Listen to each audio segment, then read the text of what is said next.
Begin and start mean the exact same thing in English. These words can be confusing because you think that they are different, but they can be used exactly the same. When you are starting something or beginning something, you are doing the first thing in an activity. It's time to begin our English lesson. It's time to start our English lesson. See, these can be used the exact same way, so don't overthink it when you begin English or when you start learning English. When someone has done something that was helpful to you, you can say that they have come through or they came through. Let me explain. I didn't think she would finish her part of the project, but she came through. I don't think he's going to come through on his promise to exercise every day. Usually, we don't expect someone to complete a task or a favor for us, and if they do it, we say they came through or they have come through. It shows you're really impressed with someone completing something on time or completing something that was going to be really hard. What's something that was really challenging to you that you came through on? What is the cause for the delay? What's the hold up? Hold up. Hold up. Hold up is a phrasal verb. It can also be used as a noun. It's a great natural phrase to mean a delay. If someone is holding up the line, it means they are taking a long time and everyone else behind them is waiting. The hold up is what the delay is. So if you say sorry for the hold up, it means sorry for the delay. Agree or disagree. Love is blind. In order to agree or disagree with this phrase, you need to know what it means first. So what this phrase is saying is that when you are in love with someone, maybe your husband, maybe your wife, maybe your boyfriend or girlfriend, you are not able to see their faults or their bad characteristics. If you don't understand why someone is dating another person because you don't like that person, you could say, well, I guess love is blind. Sometimes I suggest to my English students that they need to soften their speech when they're speaking in a way that is too harsh. Let me give you an example of something that is harsh. You are incorrect. I actually tend to disagree. If you feel like native speakers are often confused or put off by the things you say, try to learn some new natural phrases that will help you soften your speech, like in the example today. Sometimes Americans start their sentence with "to be honest," or we abbreviate it as TBH.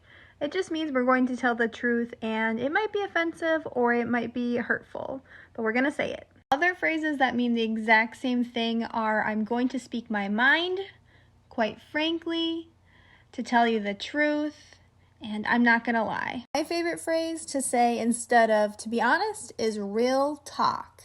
Yes, I can help you learn English for free, but there is a catch. When you do something nice for someone and you want to tell them there's a small expense for what you're doing for them, you can tell them there is a catch. If you want to learn English from me, you have to follow my account and you have to like this video. That's the catch. If someone says they're going to do something for you and you wonder what they want in return, you can ask them, what's the catch? So this is a great natural phrase for asking what the cost or expense is for a favor that somebody is going to do for you. If you want to tell people that you think differently and you are very unconventional, you can say, I think outside the box. Think outside the box is a great idiom to talk about people who think creatively. Let me give you some examples. Steve Jobs really thought outside the box and created Apple. Who else do you know that has thought outside the box or who is very creative? Comment down below and use today's idiom. Instead of saying, what are you doing? English speakers will sometimes say, what are you up to? This is especially common when you're speaking on the phone with your friend. You call them and you say, what are you up to? If you're not really sure what someone's doing, but you know they're doing something maybe kind of sneaky or they're planning a surprise, you can say they are up to something. Most of the time when you use the phrasal verb up to, it means doing. Practice with me in the comments. Right now I'm walking outside and it's very slick. There's a lot of snow, there's a lot of ice, it's very slippery. Slick is also used sometimes to describe people's personalities or actions. If your actions or your personality is very smooth or very efficient, you are slick. So maybe you use a new English phrase in a conversation. I'll say, ooh, that was slick. Have a friend or a special person in your life that brings out your sense of humor or brings out the best in you? Let's talk about what this means. When I'm around my friends, they really bring out my sense of humor. They make my sense of humor apparent and they really emphasize it.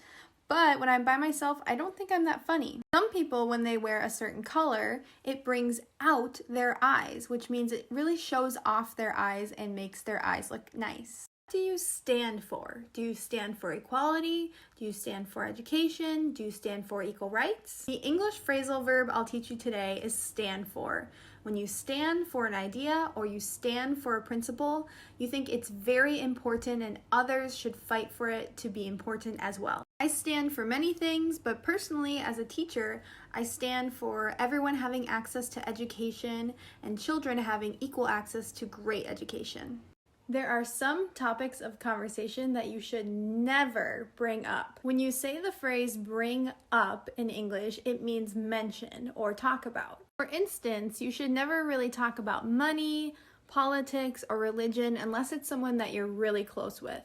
But if you do want to talk about something, you can tell someone that you wanted to bring it up. Maybe you want to bring up the topic of marriage with your boyfriend or your girlfriend. You know the difference between keep out and keep on?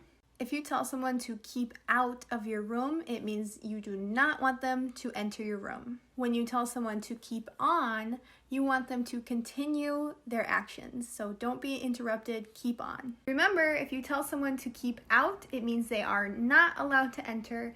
And if you tell someone to keep on, it means that you are encouraging them to keep doing what they're doing. So keep on studying English with me.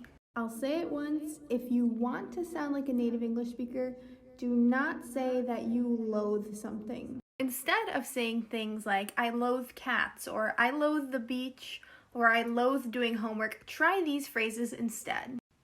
I can't stand cats. The beach is not my thing. I am so sick of homework.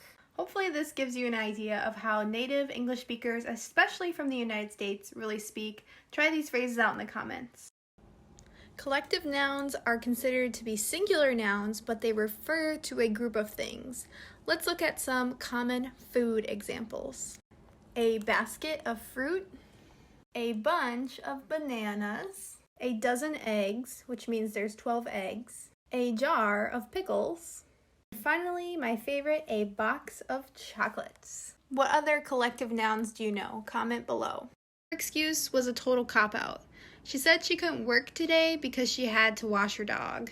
When you say that someone is making a cop-out excuse or someone is copping out, it means that they are avoiding a responsibility that they have to do with a really bad excuse. So a cop-out is a bad excuse, but we can use this word as a noun or a verb. Let me explain. That is a cop-out excuse. She is just copping out of her responsibility. Don't cop out of this one. So if someone is avoiding something you think they should be doing, tell them to stop copping out. It's too late to cop out studying English with me today. Do not make any cop-out excuses. When you say that you can't help it, it means that you can't avoid doing something because it's so tempting, or it means that you can't control something. I can't help it. I can't help it when I hear that song, I have to dance, and when I see chocolate, I have to eat it.